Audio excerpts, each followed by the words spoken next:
The Gift of the Givers Foundation is the largest disaster relief organization of African origin on the African continent. The foundation has delivered over 750 million rand in aid to 35 countries around the world, including South Africa. It has designed and developed the world's first and largest containerized mobile hospital, which was deployed in Bosnia. It was comparable to the best hospitals in Europe and remains unmatched to this day. To find out more about the foundation, I have now Salim Said. He is the manager of the KwaZulu-Natal branch of the Gift of the Givers. Said, good morning and thank you for joining us. Good morning to you. Now, you are one of the most popularly known names when it comes to disaster relief, but what is the objectives of the organization and how do you help needy communities within Africa? Well, as you mentioned, we are the largest disaster relief organization of African origin, and our humanitarian aid through the people in Africa at the current moment is very vast, and we take it down to the people right to the roots. When we get there, we first check what is their need, what is the requirements, and then we decide, okay, this is what the people need, and from there we get our vehicles moving and we assist them on the ground. Now, overall, looking at the African continent, in South Africa especially, what is the status of rural communities? The rural communities are very hard hit by poverty, and this is due to mainly unemployment and also sicknesses and diseases like HIV, TB, and other sicknesses. So it's difficult for these people to sustain themselves because they just can't find jobs. Now, Salim, people might think that you only come in when there is a disaster that strikes. Do you continually assist communities, and if so, how do you do it? We assist these communities on a daily basis, and we do it via many projects, such as we have health projects, we have sports projects, bursaries, education, self-sustainable projects, skills development.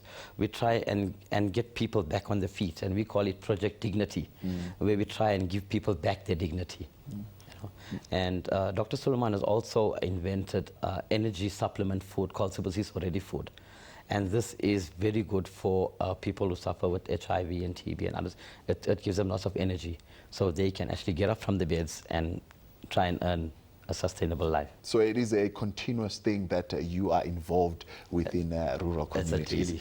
750 million rands in donations, I've said earlier on in my opening. Where do you get this funding and how do you source it? Well, we have plenty of donors, and most of them are anonymous.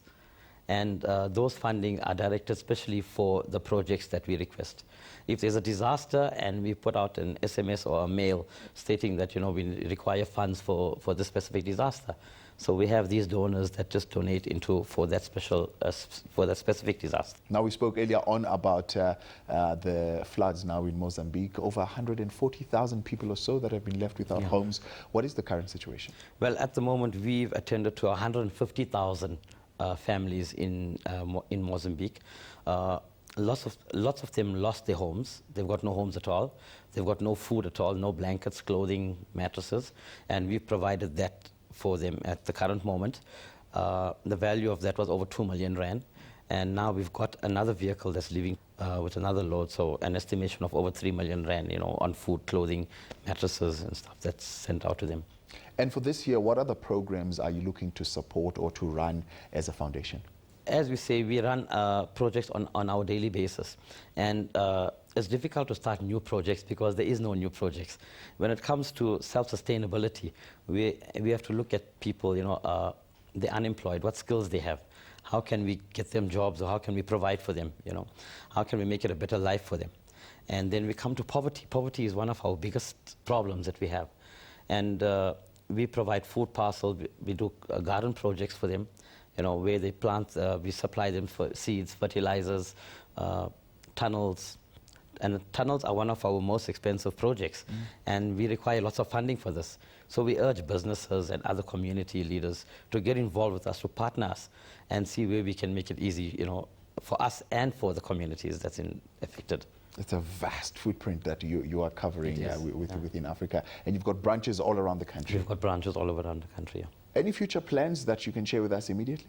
Well, we're looking into partnership with, as I say, big businesses, big community leaders who can assist us not only with food programs and health programs, but we need to get people to be self-sustainable.